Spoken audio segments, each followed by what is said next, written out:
Welcome back.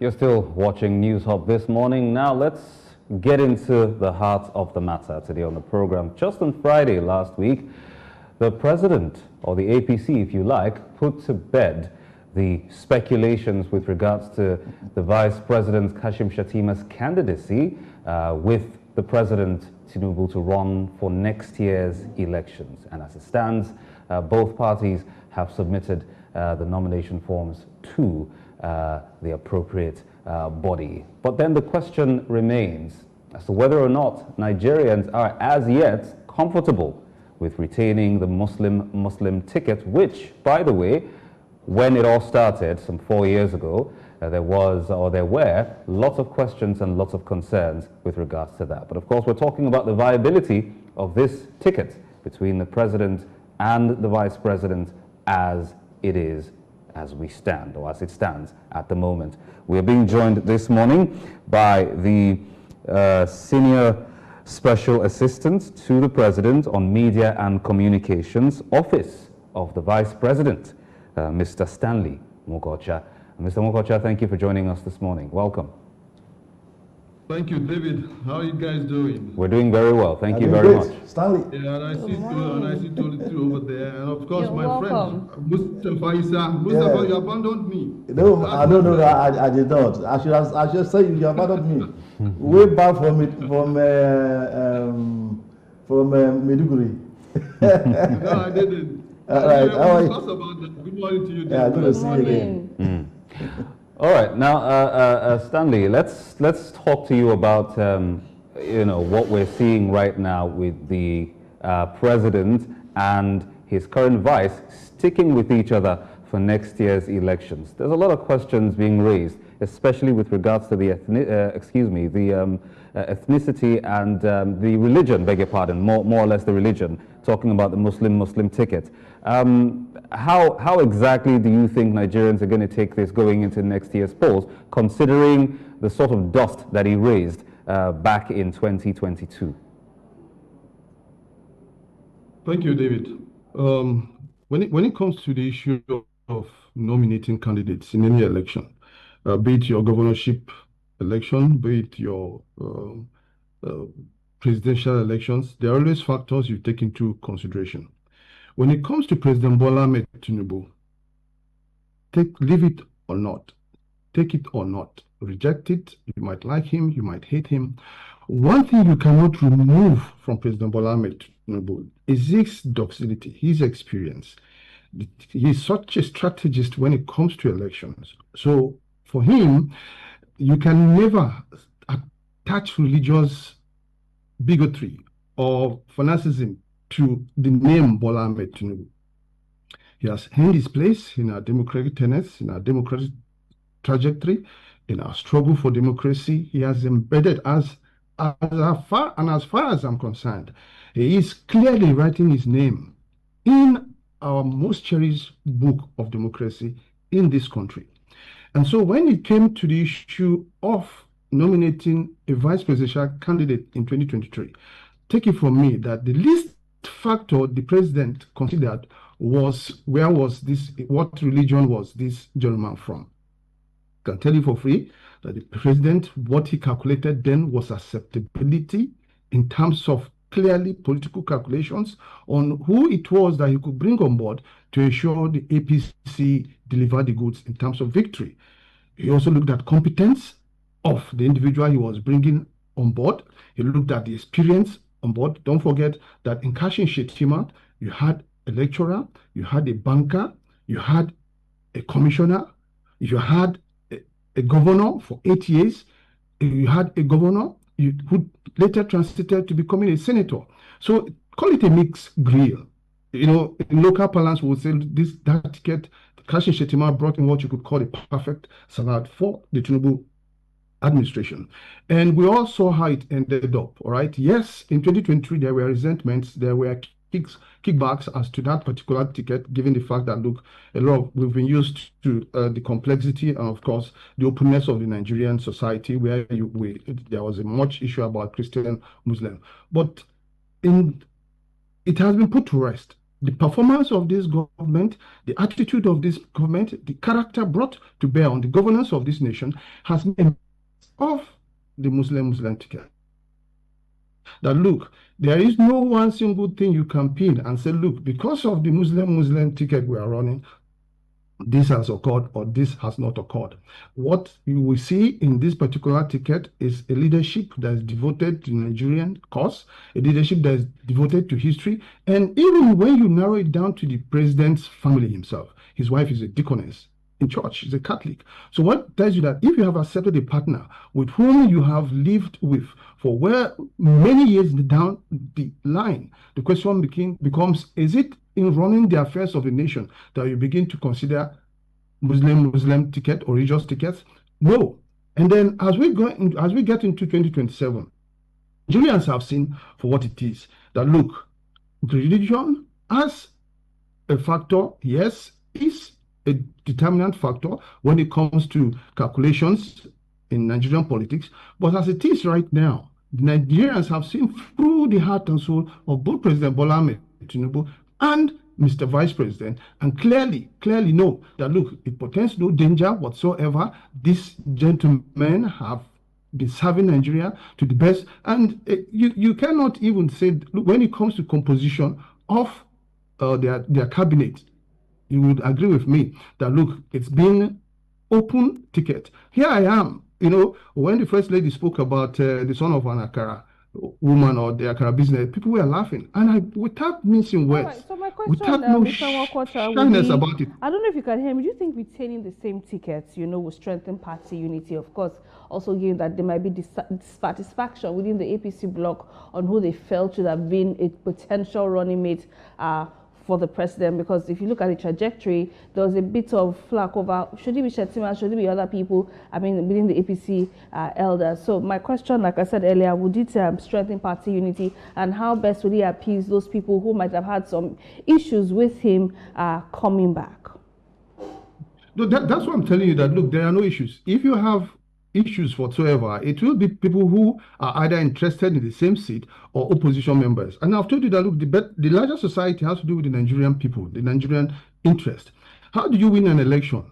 Don't forget that look, this is not the first time we have a Christian or a Muslim ticket. In 1979, for instance, if you remember very well, both Awolowo and Nnamdi Azikiwe ran with same religious ticket. All right, they didn't make it. Okay, of course, it made them to revert and then started plotting and then tweaking their tickets in the 1983 elections. And again, too, don't forget too that when it came to the 1993 presidential elections, we had a situation where Enko Abiola ran Ngibe. What was the result? Massive trouncing, and I repeat, massive trouncing of Bashir Tofa in his home state of Kano. And at that point in time, you would agree with me that what Nigerians were looking at was the heart and soul of Abiola. Abiola had proven himself over the years to be a detribalized Nigerian. And so when he made that choice, his party agreed with him. There was stability. And of course, we all saw how that elections went, especially when the results were brought out. We saw how he defeated Bashir Tofa in his home state of Kano. And I bet you the same thing is going to happen this time around again, by the special grace of God, because we've seen the heart and soul of President Bola Ahmed Tinubu, and we've seen that, look, Nigerians are comfortable with this, with the Muslims. It's all about winning the elections. You have to check. If you bring in this candidate or that candidate, what are the projections? Would you score a 50% here, or would you rather score a 65%? I can bet you that would have been the most factor that the president considered in choosing Tinubu-Shettima. Then you have to also talk about his experience, talk about his reach, talk about his ability to calm nerves, talk about what he brings to the table in this election. So that is it for me. Someone asked me if the vice president was shaky ahead of his renomination on Friday. And I told the person, not at all, because he believed, look, whatever decision the president might have taken, for the vice president that I know, he would have even volunteered to be the director general of the Asuwaji campaign organization. It is nothing personal. It is his belief and trust in the man whom he knows is doing everything, putting everything on board to ensure that, look, Nigeria gets to its destination. with his take. I mean, is there any other president in the history of this country that has taken the kind of, that has had the political will to take the kind of institution, the decisions he has taken, building strong institutions, having the political will to make sure that, look, that Nigeria of yesterday is definitely wearing a new coat ahead of 2027. So I was coming to that. Whether at a point, whether the VP was jittery because there were issues, even within the APC. There are some events that happened, even in the north. Was it in Gombe also, where APC gathering, there were issues. Then suddenly, some of our colleagues in the print media started speculating that they would drop him for a Christian VP from the north. It even gave names, but some people like us who don't believe in this religious thing, because if you look at the two backgrounds of the two of them, when President Tinubu was the governor of Lagos State, we didn't have any issue of religion here. He treated everybody equally. Even the VP himself, when he was governor of Borno, the churches destroyed by Boko Haram, he rebuked almost all of them. He rebuked all of them. But at the issue within the APC, Mustafa, yes. Mustafa, you are talking about St. Patrick's Catholic Church in Maiduguri. Yeah. That particular Catholic church, it's in the heart and soul of Borno State, right? The moment you come, it's one of the biggest edifices you will see in the of Maiduguri. When it was burnt down, right, there were talks about reassigning the church or relocating the church. Vice President Tinubu-Shettima said no, that defiance is a strategy in warfare. And if we yield to these terrorists, it will spell doom for us as a nation, not just for even Borno State. And he not only reapproved the certification for that particular land for the Catholic Church, he also went ahead and refurbished and rebuilt that particular church. Today, that church is standing gallantly, you understand? Not talk of the several mosques that have been burned down in Borno State that he has taken the pains to also rebuild. Don't forget, too, that this vice president was the first person to bring in the reconstruction and resettlement ministry in Borno State. And why did he do that? He observed that, look, if we yield to these terrorists, if we yield to them and run away, it is definitely a strategy for doom. He refused, and rather brought in the reconstruction and resettlement, ensure that, look, all cities, villages that were attempted to be raised by the Boko Haram then were rebuilt. You can only take someone with great foresight and resistance. If were not for him, you understand, remember that we all remember how he inherited that particular situation, right? It was after the killing of Mohammed Yusuf. You understand? So you had a young guy who stepped into office and was met with these circumstances. But how did he leave it? He left Borno State stronger, not yielding to it, even though he saw the dangers that he had been confronted with. He said no.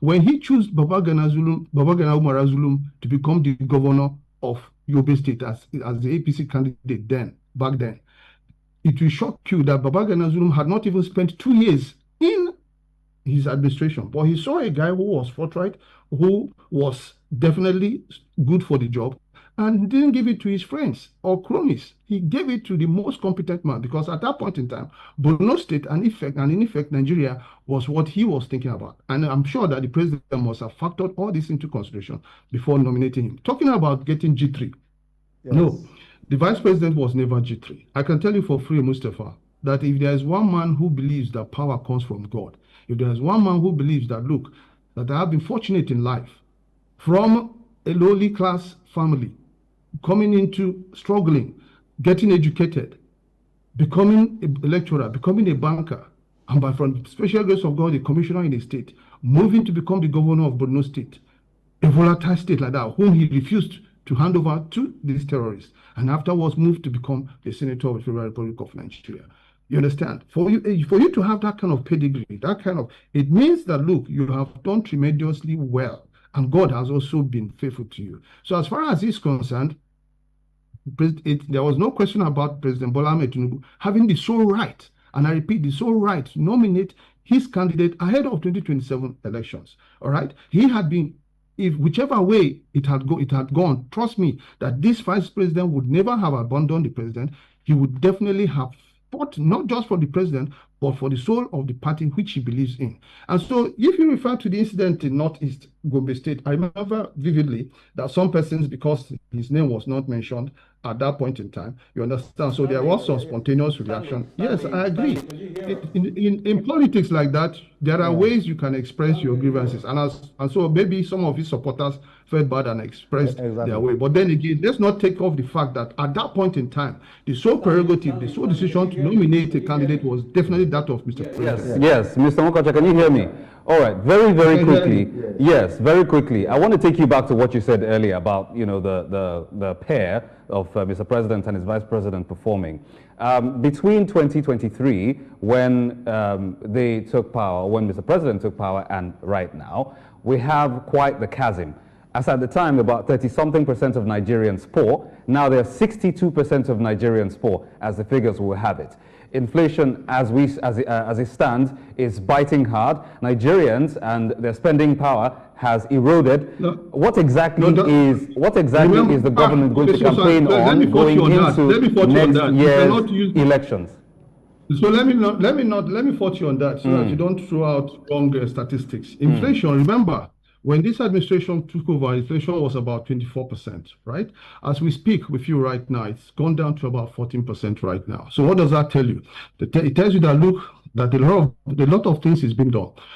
The president, on assumption of office, right? Excuse me, 38.9% of Nigerians were poor. Now, we don't have enough time. Let me take this point. Let me make this point. Okay. And we need to make this point clear. Okay.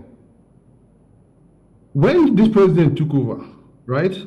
Don't forget that, look, he took off subsidy, right? And this subsidy led to a lot of things. As we speak right now, right?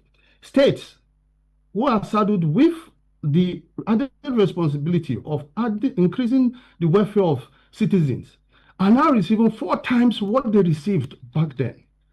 This money is not going into the president's pocket. He has allowed it to go down to the states. Again, you also side with this president that in the past, it looked like such a whole tall dream for you to give local governments their autonomy. But what did we see? This president had the nerve, the political will, approached the Supreme Court and got the Supreme Court judgment ordering for the autonomy of the local government. Why did he do that? He is of the belief that, look, whatever it is that we share as a nation upstairs and in consonant with the Constitution of the Republic of Nigeria, that these particular dividends, values, grants, monies that accrue to us must trickle down to the common man. Down to the common man. Now, whether it is the governors have agreed to adhere to this particular Supreme Court ruling and begin to give direct allocations to local government is a discourse for another day. But I am looking at the soul and intent of this particular president. Here it is.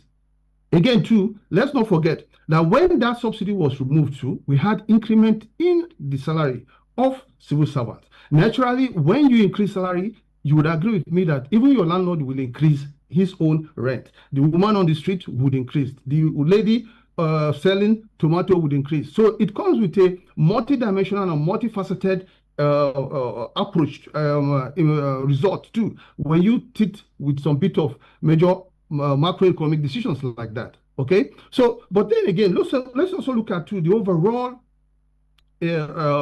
benefits of some of the president's action. When he resumed office, $3 billion what was in our external reserve. As we speak today, Nigeria as a nation has about $50 billion in its reserve. Unprecedented, and I repeat, unprecedented. It is not going to Ashwaju's pocket. Yeah, this money is the asset of the government. So yeah. I can go, Mr. Vai. Yes. Just the last question from me, which is true that state governors now earn more money monthly from the federal allocation. The VP is the chairman of the National Economic Council. Does he have the ability to talk to the governors to please spend this money on projects that will benefit the people? Because the argument is that, yes, money has increased. Governors are getting more money, but people are not feeling the impact. Can you also help us to talk to the governor who attend the National Economic Council meeting? Oh, Mustafa, without chastising the governors, I can tell you for free that quite a number of the governors are doing their best. We've seen remarkable impacts in most governors. At some point in time, the vice president have said that, look, the quality of governors being brought to bear by the governors have been unprecedented, especially this set of governors. Have they optimized their capacities? That's I can speak for the governors, all right. My duty is to protect this administration by speaking from the office of the vice president and by large Mr. President. And I can tell you, remember when subsidy was removed, right, from government, one of the first decisions taken at the National Economic Council was the provision of grants to the state governors to ameliorate and, of course, lessen the sufferings of the Nigerian people. Billions were allocated to each and every particular state. And the vice president was specific. He said, please do us a favor, invest this in vehicles, buses that can ferry workers, especially people, to and fro, pending when it is that there comes some stability. Of course, too, you have also the issue of state police. Don't forget that when the president raised it, it went to the National Economic Council. And then that was when you were having X number of states have signed up, X number of states have not signed up. And overall, we had a situation where almost every other state queued into that particular project. Today, it's becoming a reality. We've seen the bill moved to the National Assembly, and very soon it will be a step. Also, too, we also have Mr. Stanley. I don't know if you can hear me. You guys are not allowing me to rail out. I understand you, sir. Sorry to cut you there, but because we're pressed for time. So my last question would be, what do you think Nigerians should expect from a Shettima-Tinubu campaign administration, which is different from the rest? Also considering the role of the vice president, which some people might argue is slightly covered. The president is more visible than the vice president. You've mentioned his impact projects and things he has done. So what will be different this time as we wrap up the show? It's okay, fine. Is the president supposed to be more? Is the vice president supposed to be more visible than? That is where you get it from. But okay. Just to highlight as we wrap up, sir. I put it to you. Tulu, that in the history of this nation, no vice president has gotten the kind of support from his principal like Vice President Kash has. Trust me. Whereas in terms of representations, we've seen. How many presidents allow their vice presidents to go represent them at the United Nations, for instance? But this vice president has had that particular luxury, in quote, of going to represent the president in key projects, key assignments across the nation. We've seen the vice president go to represent the president in these assignments. If you are talking about the president being more visible than the vice president, and I can't wrap my head around it. I mean, how is the vice president about what Nigerians expect from this administration? Again, and so far we haven't gotten the benefits of democracy, and that's what I'm highlighting vis-a-vis the role of the vice president. Don't say that. Don't say that. No, don't say that. The benefits and the fruits of democracy, Nigerians have not really gotten Can I say something? Can I say something to them? You can support any party. I'm talking literally now, that you may wish to support. I can support any party that I may wish to support. I may not like you. I may not like your personality. Ditto too for you. But for us to say that as at 1960, with all the civil wars we fought, and then moving over to 1979 when we first tried our hands on the ballot, moving over to 1993, and then moving over to when we now had this particular democracy that's going, that we have not had anything at all, is obviously to say some bit of untruth. We have had our fair share of challenges, but as a nation, have also had our own fair share of developments. The question is true. Take, for instance, the second Niger bridge that was built. It was built under this APC administration. And then the question was, before then, what happened that no other administration thought of providing an alternative route? Is that not a development for us? Our freedom of expressions. This administration is on record. Nobody has been molested. Nobody has been blacklisted. Nobody has taken a whip for his beliefs in the Constitution of the Federal Republic of Nigeria. This president has allowed everybody to flourish. When was the last time you saw the military raiding a community, killing people? These are things that you cannot attach with this president, because this president fought for our democracy. This president suffered. This president was pushed out of this country for his belief in this democracy. We For have had joining our us. We don't challenges, have but to the say- luxury of time. Hopefully, we can invite you back at another time if you grace us with your presence. But we have to go. Yes. Thank you, David. I do appreciate your time. Yes, Okay, thank and you tell very much. Mustafa that he should stop running away from him. All right, from then. him. He's very Thank close. you. We've been talking with the SSA to the President, Office of the Vice President. That's SSA to the President on Media and Communications, Office of the Vice President, Mr. Stanley Mokocha has joined us this morning to talk about the viability of the Tinubu-Shettima ticket going into the polls next year. It's been quite the time spent with him. But that's the much we can take today on the program. Thank you very much for watching. We'll do this again tomorrow. Up next is News Hub. I am David Chiedu. Tolu Ajbola, thanks for watching. And my name is Mustafa Issa. Thanks for watching. And let me let you know that Stanley has been working with the VP when he was governor of Borno State. And he's still waiting today. And he's from the Southeast. No. And a Christian. Thank you for coming on. What's Hot is up next.